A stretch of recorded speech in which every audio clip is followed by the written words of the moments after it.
우리가 오후 시간에 자기의에 대해서 계속 살펴보고 있습니다.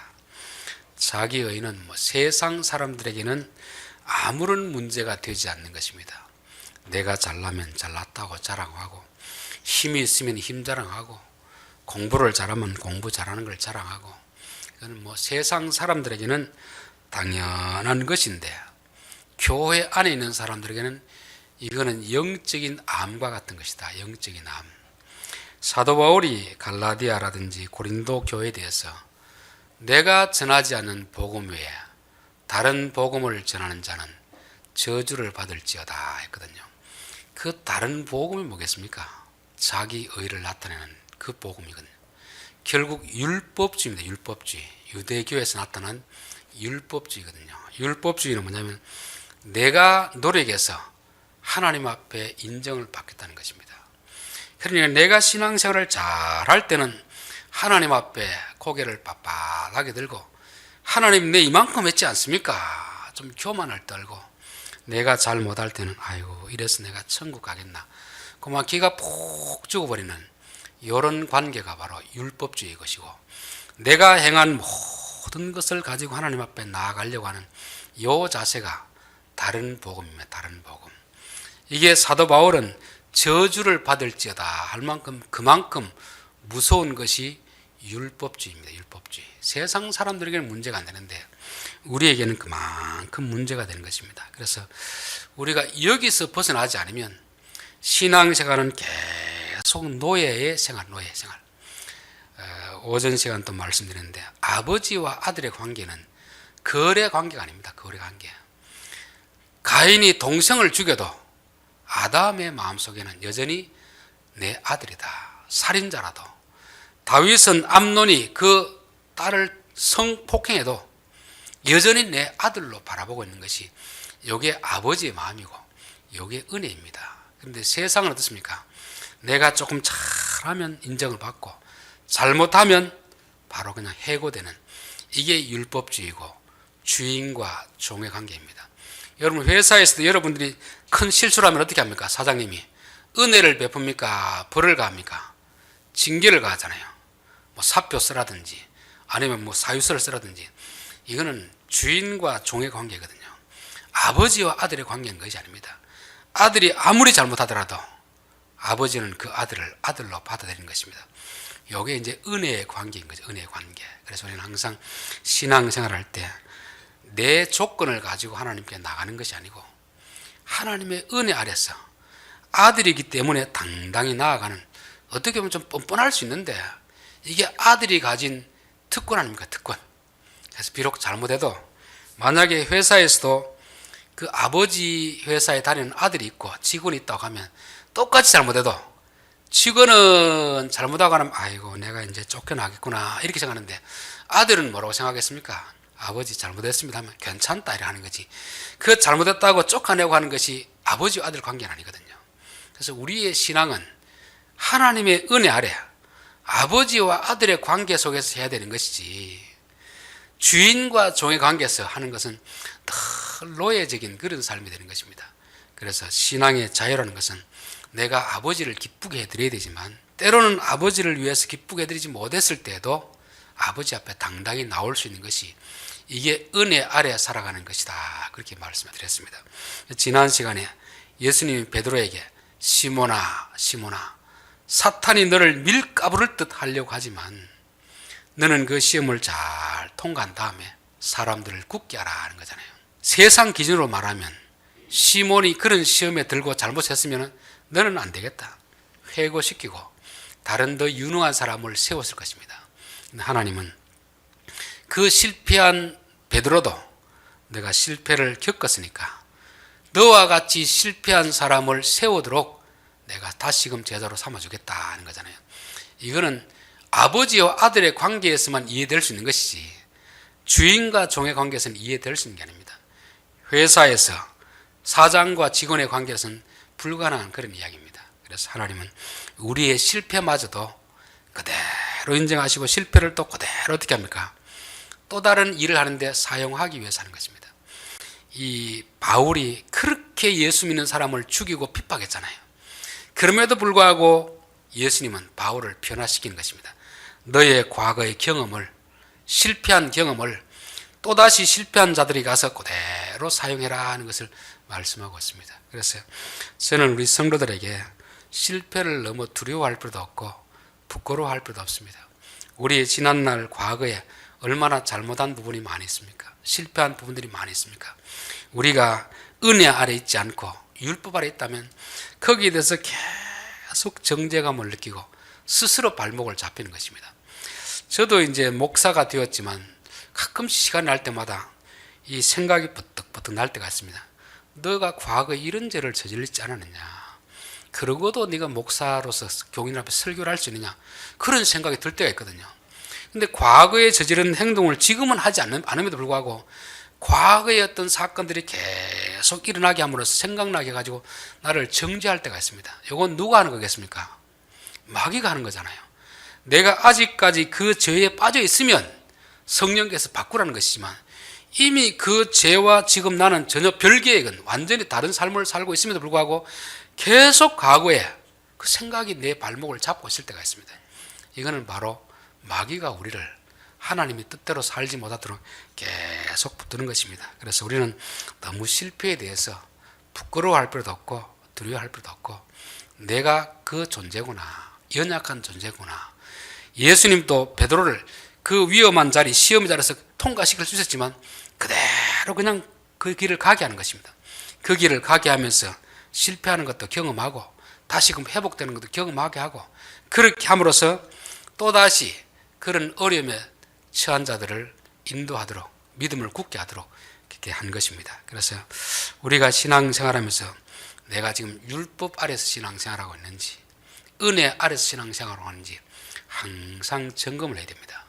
하나님을 아버지로 모시고 살아가는지 하나님을 무서운 어떤 분으로 모시고 살아가는지 거기에 따라서 우리의 신앙은 완전히 달라질 수 있는 것입니다. 갈라디아서 5장 4절에 보면 율법 안에서 어렵다함을 얻으려 하는 너희는 그리스도에게서 끊어지고 은혜에서 떨어진 자로다. 율법 안에서 어려움을 얻으려 하는 자들이 있습니다. 그런 자들은 뭐냐면 내가 뭔가 잘해가지고 하나님 앞에 인정받겠다는 거죠. 기도를 해도 조금 더 남들보다 더 많이 해서 어려움을 받으려 하는 자들이고 금식도 남들 하지 않을 때 좀 더 많이 해서 어려움을 받으려는 자들이고 헌금도 남들보다 좀 더 많이 해가지고 내가 그래도 이 교회에서는 제일 많이 하지 않습니까? 이런 생각, 이게 결국 뭐냐면 바리새인들의 생각이고 이게 율법 안에서 어려움을 받으려 하는 자들입니다. 그래서 바리새인들은 어떻게 했습니까? 기도할 때 주여 저는 일주일에 2번 금식합니다. 11조를 철저히 합니다. 그리고 저 세리들처럼 저렇게 행동하지 않습니다. 나름대로는 도덕적으로 완벽한 삶은 아니더라도 깨끗한 삶을 살고 있습니다. 이게 자기 나름대로는 잘한다고 하는데 그게 결국 하나님 앞에 자기의 의를 가지고 나아가는 것이고 하나님은 그들에게 어렵다 하지 않고 오히려 세리에게 어렵다고 그렇게 말씀했던 것입니다. 그래서 우리가 내 스스로 어려움을 가지고 하나님 앞에 나아가는 것은 세상 사람들에게는 참 좋게 보일 수 있습니다. 참 남들보다 열심히 하고 열심히 회사에 충성하니까 좋을 수 있는데 하나님은 그것을 그리스도에서 끊어지고 은혜에서 떨어진 자로다. 우리가 두 길을 다 쓸 수 없거든요. 아버지 밑에 아들로 살아가든지 회사 주인 밑에 종으로 살아가든지 둘 중에 하나를 선택해야 되는데 우리의 마음은 주로 어느 쪽으로 서기를 원하겠습니까? 율법주의에 빠졌습니다. 뭔가 내가 하나님 앞에 해서 인정을 받으려는 것이잖아요. 그 생각을 가지고 성경을 보니까 항상 성경이 또 그렇게 보여지는 것입니다. 오늘 새벽에 솔로몬의 1000번제에 대해서 말씀을 드렸습니다. 성경이 말하는 1000번제와 오늘날 현대 교회가 이해하는 1000번제가 다르다고 했죠. 솔로몬은 하나님 앞에 무슨 응답을 받아내기 위해서 1000번제를 드린 게 아닙니다. 하나님을 사랑하는데 하나님이 맡기진 이 직분을 감당해야 되는데 이걸 감당할 수 없는 있는 능력이 자기가 부족하니까 하나님 감사합니다. 이 직분을 주신 것은 감사한데 내가 도무지 능력이 부족합니다. 그래서 하나님을 의지하기 위해서 1000번제를 드렸습니다. 거기서 1000번을 드렸다는 것도 아니고 1000마리를 드렸다는 것이고 1000마리라는 것이 한 개인에게는 큰 숫자이지만 국가적인 행사를 할 때 1000마리는 별거 아닙니다. 근데 우리는 그 본문을 보면서 어떻게 생각합니까? 이야, 하나님 앞에는 1000번을 정성을 들여야 되는구나. 1000마리 되는 엄청난 것을 드려야 되는구나. 그래야 하나님이 기도를 들어주시는구나. 이게 율법주의적인 사고방식에서 신앙생활하는 것입니다. 그래서 저는 기도에 대해서 내가 지금까지 들어왔던 그 기도하고 성경이 우리에게 말하는 기도는 너무 다르다는 것을 말씀하고 있습니다. 자, 우리는 기도를 해도 1시간보다는 2시간이 낫고 2시간보다는 3시간이 낫다고 생각하잖아요. 그게 결국 그 기저에 뭐가 깔려있는 겁니까? 율법주의가 깔려있는 거죠. 내가 더 많이 기도를 해야 하나님 들어주시고, 또 번제를 드려도 1마리를 드려서는 안 되고 1000마리를 드려야 하나님 들어주시는구나. 여기에 율법주의 사고방식에서 우리가 기도도 그렇고 모든 종교적인 행위들을 율법주의 사고방식에서 하고 있는 것입니다. 그러다 보니까 남들보다 조금 더 많이 하면 조금 어깨가 올라가고 좀 교만해지고, 그렇게 하지 않은 사람을 조금 멸시하는 것이 있고, 좀 그렇게 못했을 때는 그만 막 기가 푹 져가지고 주여 용서해 주옵소서, 이게 바로 나타나는 것입니다. 그래서 우리가 성경을 볼 때도 율법주의적인 사고방식에서 성경을 보는 게 아니고 우리의 입장을 가지고 성경을 봐야 성경의 원뜻이 보여지는 것입니다. 그래서 솔로몬은 하나님 앞에 뭘 얻어내기 위해서 1000번제를 드리는 게 아닙니다. 하나님 이 큰 사명을 맡겨주셨는데 이 사명을 어떻게 하면 감당할 수 있겠습니까? 그래서 계속 예배를 드린 것이죠. 1000번을 드린 것이 아닙니다. 몇 번을 드렸는지 몰라요.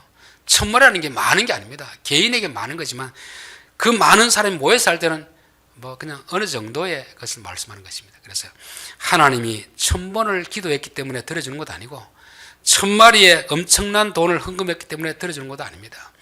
솔로몬의 그 생각이 반듯하기 때문에 하나님이 응답해 주신 것입니다. 저는 우리의 기도도 자꾸 율법적인 사고방식을 가지고 기도하는 것이 아니고 내가 하나님을 사랑하는 마음을 가지고 있고 하나님 내게 주신 이 직분을 잘 감당하고 싶은데 내 능력으로는 부족합니다. 하나님 좀 도와주십시오. 그럴 때 하나님이 우리에게 기도에도 응답해 주시고 열매를 주신다는 것입니다. 그러니까 솔로몬의 기도가 은혜 아래 드린 기도인 것입니다. 바리새인의 기도는 율법 아래 드리는 기도인 것이죠. 그런데 우리는 솔로몬의 1000번제마저도 뭘로 바꿔버립니까? 율법주의로 바꾸는 것입니다. 그래서 새벽에 말씀드렸는데 흥부는 제비가 다리가 부러진 것을 보고 불쌍히 여기는 마음을 가지고 꼭꼭 싸매주잖아요. 날려보냈더니만 강남 같은 제비가 봄에 오면서 뭘 물고 왔습니까? 호박씨를 물고 호박씨인지 물고 왔잖아요. 다 들어가 타보니까 거기서 막 온갖 은근보화가 나오잖아요. 그러니까 흥부는 그 제비를 긍휼히 여기는 마음을 가지고 있습니다. 근데 놀부는 어떻습니까? 이야, 이 동생이 부자가 된 거 보니까 도대체 어떻게 해서 저렇게 되었느냐 물어보니까 제비 다리를 치료해 줬다는 거죠. 자기 집에 온 제비는 멀쩡한데 그걸 해주기 위해 부러뜨려 가지고 다시 이걸 쏴주잖아요. 그래가지고 결국 나중에 그 박씨는 물고 왔는데 거기서 뭐가 나왔습니까? 뭐 염라대왕 같은 사람이 나와가지고 심판하는 그런 내용이 나오지 않습니까? 그게 흥부와 놀부 이야기가 오늘 솔로몬의 번제 1000번제 이야기입니다. 율법 아래서 보느냐 은혜 아래서 보느냐 그렇게 다르다는 것입니다. 그렇다고 우리가 뭐 마음대로 살라는 말이 아닙니다. 우리가 하나님의 뜻대로 살려고 몸부림쳐야 되지만 우리의 힘으로 안 되잖아요. 하나님 이렇게 살고 싶은데 내 힘으로 안 되니까 하나님 좀 도와주십시오. 하나님의 나라를 구하고 하나님의 의를 구하면 부와 기는 보너스로 주시는 분입니다. 근데 우리는 진짜 중요한 건 안 구하고 자꾸 그 보너스 같은 곁가지로 따라주는 이거를 자꾸 구하는 그런 어리석음을 범하고 있는 것입니다. 그래서 율법 아래에서 의로워지려는 자는 그리스도의 은혜에서 멀어진 자로다. 하나님은 은혜로서 대하는데 우리는 자꾸 율법적인 그 자세를 가지고 하니까 그러면 네가 한번 의로 한번 나와보라는 거잖아요. 자기 의를 가지고 하나님 앞에 설 자가 있습니까? 아무도 없는 거죠. 또 성경에는 일하는 자에게는 그 삭시 은혜로 여기지지 아니하고 보수로 여기지느니라. 보수. 여러분 회사에서는 일을 할 때 뭘 받기 위해서 하는 겁니까? 월급을 받기 위해서 일하는 거잖아요. 그렇죠? 우리가 어떤 사람에게 큰 은혜를 입었으면 이 사람을 위해서 내가 뭔가 조금 감사의 표시를 해야 되는데 그 사람에게 그냥 값없이 해주면 이거는 뭐가 됩니까? 은혜가 되잖아요. 은혜, 그렇죠. 우리가 하나님 앞에 신앙생활하는 것도 은혜에 대한 감사로 할 수 있는 것이고 보수를 받기 위해서 할 수 있는 것입니다. 그래서 내가 교회 일 하면서도 이 일을 하고 내가 얼마를 받아야지 생각하면 요거는 은혜에 하는 게 아닙니다. 하나님이 베풀으신 은혜 때문에 감사해서 하는 것이 되어야 됩니다. 그래서 저는 교회 안에 있는 모든 일은 은혜에 대한 감사하는 마음에서 해야지, 혹시라도 내가 이것을 해가지고 어떤 대가를 얻어내고자 하면 신앙생활이 아주 위험한 것이고 자기 의해서 하게 되는 것입니다. 그래서 보통 세상 사람들은 다 대가를 받기 위해서 합니다. 물론 교회에서도 이제 일반 목회자들이 이렇게 하는 것은 대가를 받고 하는 거지만 교회에서는 목사가 임금을 받는다고 하지 않습니다. 싹스를 받는다고 그렇게 말하지 않습니다. 사례를 받는다고 말하는 이유가 왜 그러냐면은, 여러분 임금은 일한 만큼 한 시간에 얼마를 책정했으면 그대로 받는 것입니다. 더 주면 좋아지면 적게 주면 막 데모를 하잖아요. 그렇죠. 사례라는 거 그게 없어요. 내가 감사해서 했기 때문에 상대방이 고맙다고 말만 해도 되고 고맙다고 말 안 해도 되고 적게 해도 되고 많이 해도 되고 그건 관계가 없습니다. 그러니까 목회자는 사례를 받는 사람이지 임금을 받는 사람이 아닌 것입니다. 그런데 자꾸 교회 안에서 일을 하면서도 얼마를 받아야 되겠다 자기 마음속에 책정을 해놓으면 그만큼 받으면 괜찮은데 내가 원하는 만큼 못 받으면 정말 시험이 되는 것입니다. 이게 이제 싹군이라 하죠. 싹군, 그렇죠. 싹군은 나쁜 말 아닙니다. 싹을 받고 하는 사람이 정상적인데, 그러나 교회 안에서 일을 할 때는 싹을 받고 하는 것이 아니라 설마 조금 대우를 받더라도 그건 싹이 아니고 뭡니까? 사례인 거죠. 사례. 사례는 적게 주든 많게 주든 우리가 값을 매길 수 없는 것입니다. 그냥 감사하는 마음으로 받기 때문에 그런 거죠. 그래서 항상 신앙생활하는 사람들은 은혜 아래서 하려는 마음을 가지고 싹을 받기 위해서 해서는 안 된다는 것이고, 항상 아버지와 아들 관계 속에서 일을 해야 됩니다. 토요일 날 차를 이제 세차하는데 제가 세차를 하려고 이렇게 하니까 제 아내가 아들을 좀 시키지 얼마 용돈을 주고, 제가 아무 말 안 했습니다. 아버지가 하는 일을 아들을 자발적으로 도와야지. 줄 수는 있는데 얼마를 주고 일을 시키면 이건 뭐가 됩니까? 싹시 되잖아요. 그렇죠. 그러면 아들이 도와주면 부모가 시급으로 계산하게 주겠습니까? 더 주겠습니까? 지가 와서 아버지 일하는데 도와주면 부모는 이 아들이 1시간 도와주니까 뭐 30분 했으니까 최저 시급이 얼마나 그렇게 딱 주진 않습니다. 그 대신 뭘 줍니까? 그냥 더 많이 주는 거죠. 그렇죠. 작게 일해도 더 많이 주는 거예요. 이게 아버지와 아들의 관계이고 가족과의 관계도 마찬가지입니다. 일을 시키고 할 수는 있지만 일에 대해서 얼마를 주시오. 이거는 주인과 종의 관계이지 가족 관계 아닙니다. 가족은 서로 누가 일을 하면 아유 내가 좀 도와줘야지 그 마음으로 해야 되는 거지. 그러면 그쪽에서 또 아유 고마우니까 바쁜데 도와주니까 싹스로 하면 1시간 하면 얼마 주면 됩니까? 최저시급 요즘 10,000원 안 되죠. 10,000원 안 되지만 은혜로 주면 얼마 주겠습니까? 최소한 2, 3만 원 주는데 5만 원을 주지 않겠습니까? 그래서 우리는 하나님 앞에도 싹스를 받는 그런 일이 아니고 하나님의 은혜에 감사합니다. 그랬을 때 하나님은 그냥 네가 공짜로 했으니까 다 입 닦는 분일까요? 더 많이 주실까요? 더 많이 주시면 더 많이 주시는 분이지. 하나님 앞에 내가 1시간 일했으니까 1시간 내놓으십시오. 내가 1시간 기도했으니까 뭘 내놓으십시오. 이게 하나님과 우리 관계가 얼마나 삭막해지는 관계입니까? 저는 참 이렇게 여기 와서 기도할 때도 있지만 어떨 때는 차에서 신호를 기다리다 기도할 때도 있고, 어떨 때는 목욕탕에 가서 온탕에 가서는 교인들을 위해서 기도하고, 또 냉탕에 가서는 우리 친구들을 위해서 기도하고, 또 이렇게 막 사우나탕에 들어가서는 거기에 들어가서 견딜 수 있는 만큼 앉아있으면 기도를 할 때가 있습니다. 그 기도도 하나님 들으실까요? 안 들으실까요? 다 들으십니다. 우리가 너무 피곤해가지고 잠자리에 누워가지고 아이고 하나님 내가 엎드릴 힘이 없습니다. 그냥 누워서 하더라도 버릇없다고 하지 마십시오. 그냥 기도하겠습니다. 들을까요? 안 들을까요? 하나님은 다 듣습니다. 이게 은혜 아래서 하나님 앞에 기도하는 것이지 일일이 뭐 다 무릎을 꿇고 다 해가 시간을 제거하고 이건 너무 율법적인 것 같아요. 그래서 우리가 물론 격식을 갖춰야 되지만 좀 신앙생활에서 자유롭게 하나님을 은혜 아래 대할 수 있는 그런 것이 되는 것입니다. 또 성경을 읽는 것도 율법적으로 읽지 않았으면 좋겠습니다. 율법적으로. 기도하는 것도 좀 율법적으로 하지 않고, 좀 시간이 되면 좀 더 많이 할 수도 있고, 바쁘면 적게 할 수도 있고, 성경을 읽는 것도 그렇잖아요. 딱 정해놓고 오늘 몇 장 읽어야 되겠다. 물론 그것도 좀 중요하지만, 오늘 시간이 되면 5장 읽는다고 계획했을지라도 10장을 읽을 수도 있잖아요. 그래 좀 너무 바쁘면 또 뭐 좀 적게 읽을 수도 있습니다. 신앙생활이 좀 자유가 있어야 되지 않겠나 그런 것입니다. 그래서 항상 은혜 아래 신앙생활 할 수도 있고 우리가 율법 아래 할 수도 있는 것입니다. 자, 오늘 본문은 성경이 말하는 은혜가 무엇인가를 말씀해 주고 있습니다. 다윗이 사울의 집에 대해서 뭔가 은혜를 베풀기를 원하는데 그 은혜를 베푸는 것은 요나단 때문에 베푸는 것입니다. 요나단. 다윗과 요나단은 나이 차이는 있지만 진짜 친구처럼 그렇게 지냈거든요. 그래서 내가 요나단의 집에 대해서 요나단 때문에 은혜를 베풀리라 그렇게 말했습니다. 그래서 사울의 집에 누가 남은 자가 있느냐, 사울도 죽고 형제들도 다 죽었는데 남은 자가 있느냐 물어보니까 시바가 왕께 이르되 요나단의 아들 하나가 있는데 다리를 저는 자입니다. 그냥 요나단의 아들 하나가 있습니다. 그렇게 하면 될 텐데 왜 다리를 저는 자입니다 이렇게 하겠습니까? 다리를 저는 것은 다윗에게는 치명적인, 아주 쉽게 말하면 안 좋은 그런 주어거든요. 마치 우리나라 사람이 일본에 대해서 아주 안 좋은 감정을 가지고 있듯이 다른 사람은 다 용납해도 다리를 저는 사람은 용납이 안 되는 그런 상황입니다. 그래서 왕이 사울의 집에 은혜를 베풀려고 하는데 왕이시여 한 사람이 있긴 있는데 다리를 저는 자입니다. 그렇게 하는 것입니다.